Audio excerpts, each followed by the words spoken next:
नमस्कार दोस्तों। देश बेहद संकट के दौर से गुजर रहा है। देश के संवैधानिक पदों पर बैठे लोग ऊल जलूल की बातों में व्यस्त हैं। देश की संवैधानिक संस्थाओं की यह हत्या करने में व्यस्त हैं और दूसरी तरफ जम्मू और कश्मीर भारत का प्रधानमंत्री इंजॉय करने में व्यस्त है की खबर आ रही है। तो एक व्यक्ति देश के अंदर आतंकी निर्दोष पर्यटकों की हत्याएं कर रहे हैं। आतंकी संगठन पर शक जो कभी नहीं होता था वो हो रहा है।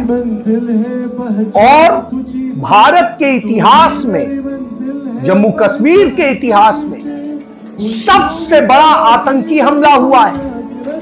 इतना बड़ा आतंकी हमला कि दर्जनों लोग मार दिए गए हैं और यह लोग कोई और नहीं थे, निर्दोष नागरिक थे, पर्यटक थे जो अपने कश्मीर में घूमने गए थे। जी हां, अपने जम्मू कश्मीर में गए थे।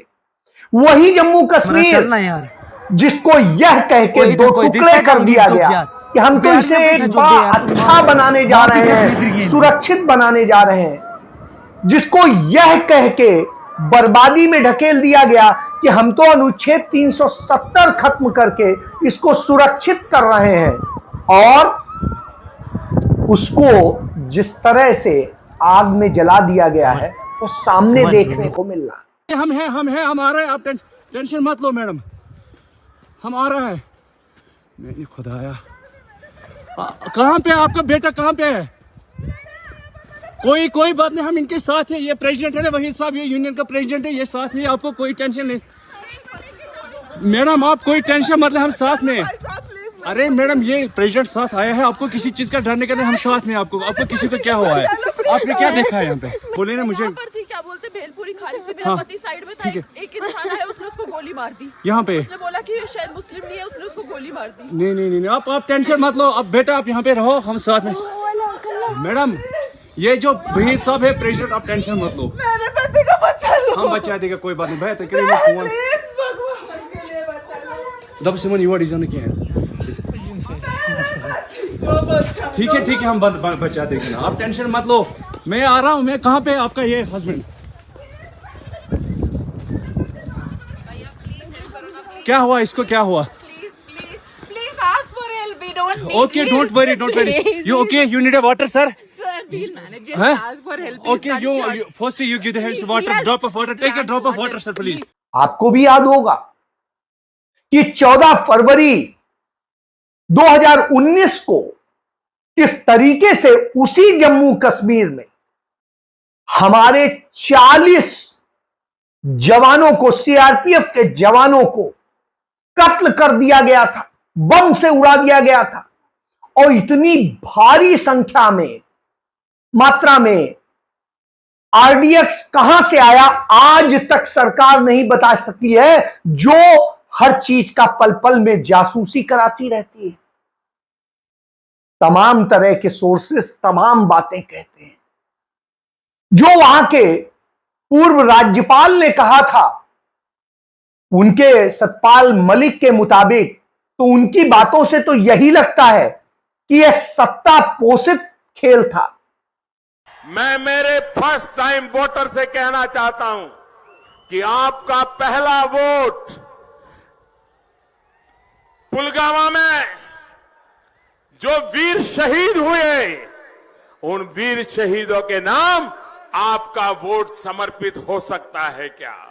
लेकिन क्या कहा जाए, जब भारत में तमाम जासूसों के महाजासूस होने का दावा करने वाले अजीत डोवाल कुछ नहीं कर सके, बता सके, और अब अनंतनाग जिले के पहलगांव में खूब आराम से मस्ती कर रहे पर्यटकों के ऊपर ताबड़तोड़ गोलियां बरसा दी जाती हैं, उन्हें मार डाला जाता है, लाशें बिखर जाती हैं।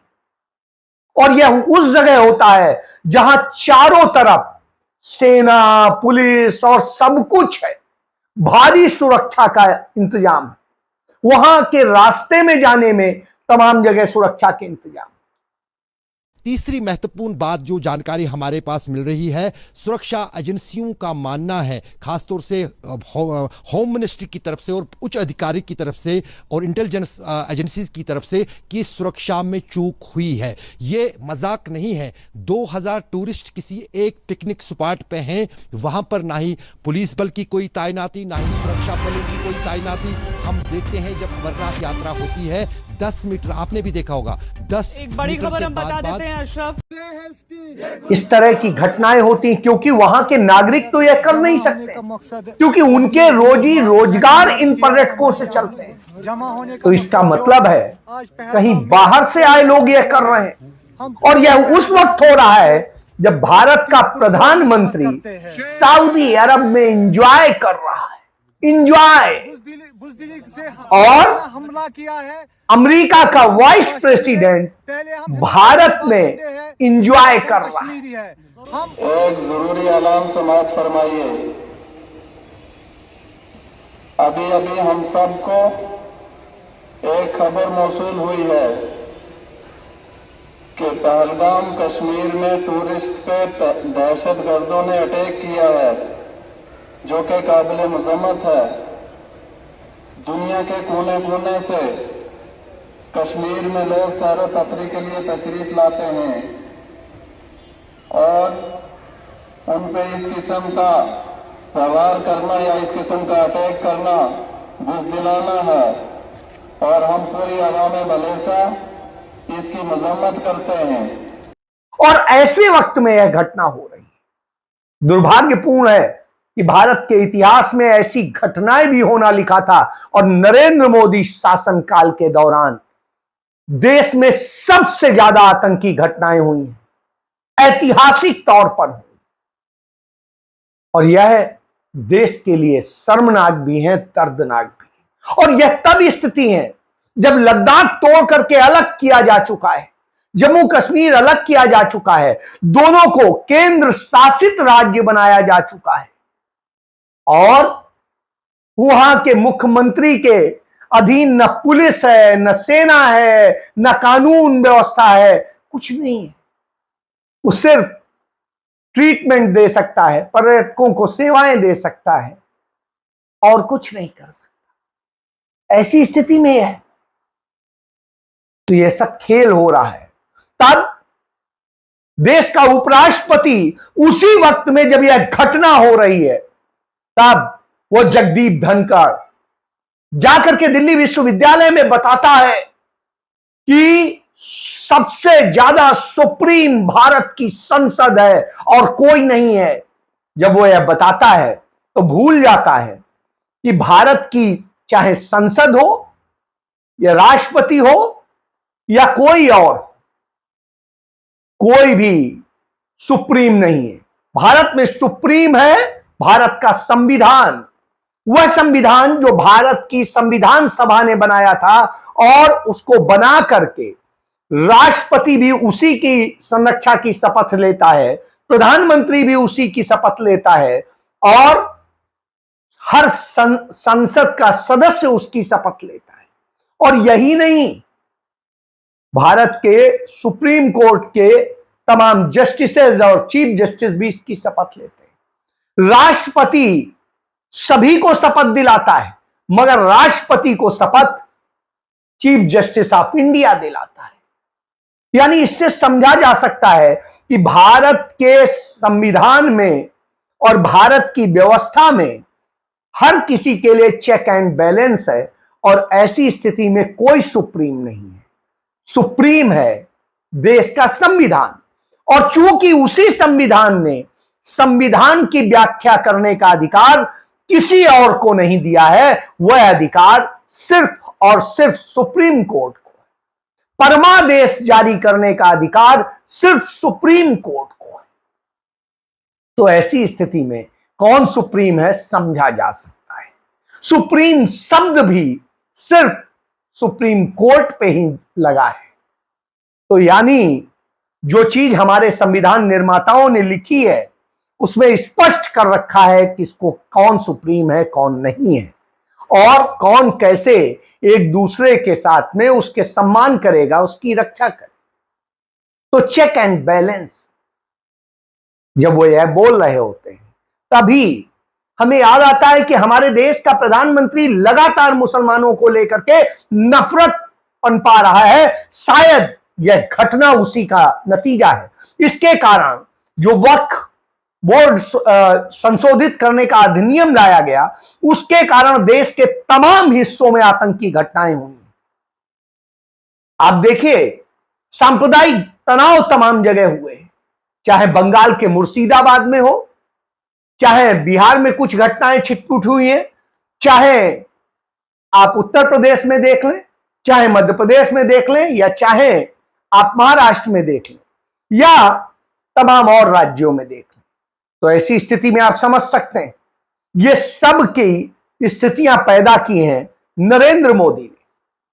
और नरेंद्र मोदी ने खुद हिसार में एक रैली में आकर के मुस्लिम समुदाय को, जो ईमानदारी से अपना काम करता है, उसके लिए कहा कि वो पंचर बनाने वाले, कि वो कहता है पंचर बनाने वाले हैं, तो वही मुस्लिम समुदाय उससे जवाब देता है कि हम सिर्फ पंचर बनाने वाले नहीं हैं, हम इस देश की रक्षा करने वाले भी हैं।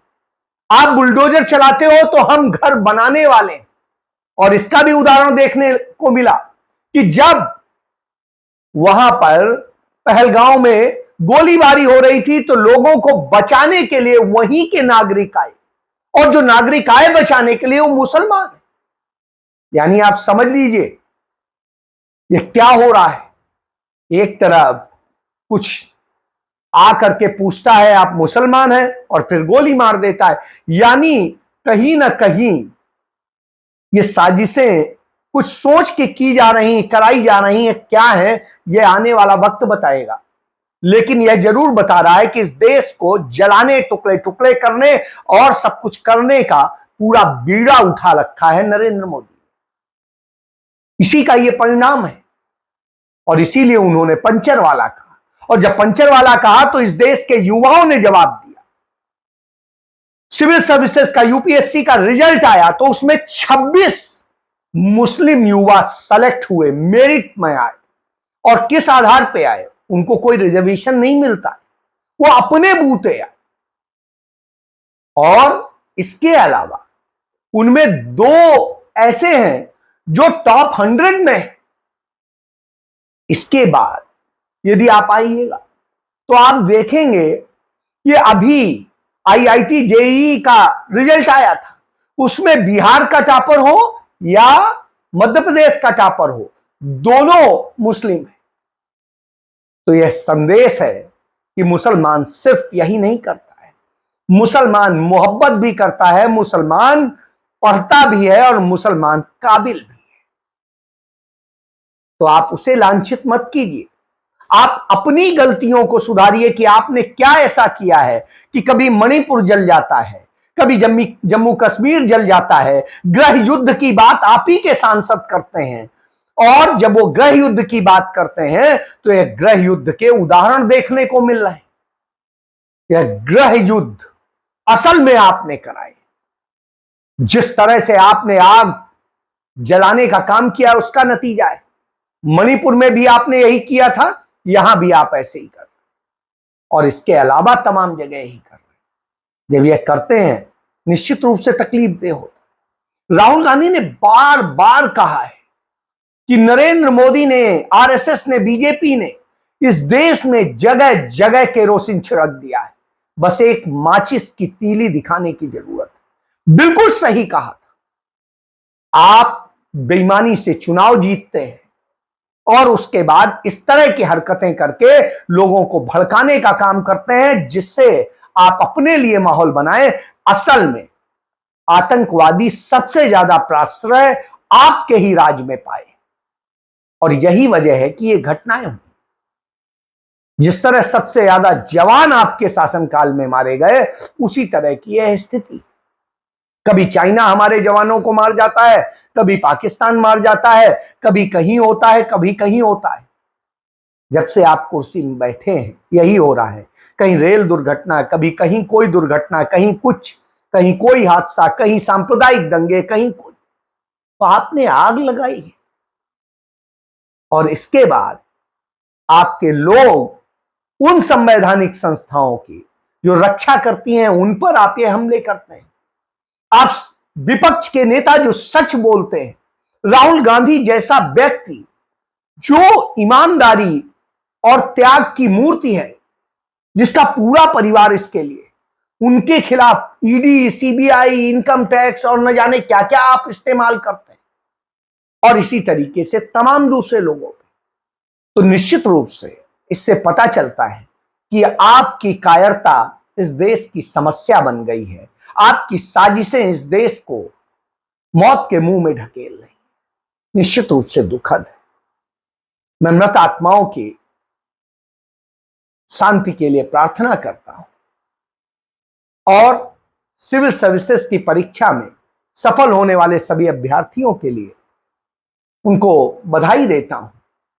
निश्चित रूप से वह बेटी जो शक्ति दुबे शक्ति बन के उभरी है और टॉपर बनी है, उसने संदेश दे दिया कि लड़की हूं, लड़ सकती हूं, तो वह लड़के जगह पहुंची, लेकिन आपने खत्म कर दिया है। आपने सारी शक्तियां छीन ली है और भारत को घुटनों पे लाके खड़ा कर दिया है। सोचिए, देश बड़ा होता है, मुश्किल से बना है, इसे बर्बाद मत कीजिए। जय